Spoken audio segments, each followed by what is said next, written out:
O'zingizni nafsingizni qondirish uchun qilayotgan sharmanda, behayo, fahshga yo'g'rilgan o'sha vaynlaringiz, videolaringizni tirikchilik bu, ijod bu, san'at bu deb oqlamang. Bu san'at emas.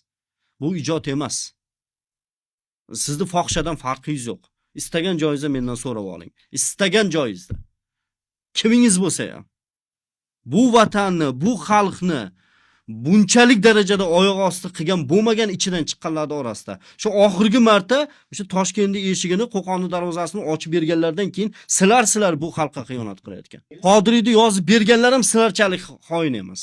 Chunki u bitta odamga xiyonat qilgan. Siz butun xalqqa xiyonat qilyapsiz. Isbotlab ber, deng, chaqiring, isbotlab beraman. Bekzod aka, istasangiz mana moderatorlik. Istagan joyga chaqirsa, men bular yo'lini xato ekanligini isbotlab beraman. Jamoalar bo'ladimi? Yoki bu endi san'at deb fahshlikni qilayotgan fahsh videosini men aktyorman, aktrisaman deb andabalayotganlar, suvoqlayotganlar. Unaqa keling men sizga isbotlab beraman. Buni sizni kasbingiz aktyorlik ham, aktrisalik ham emas ekanligini.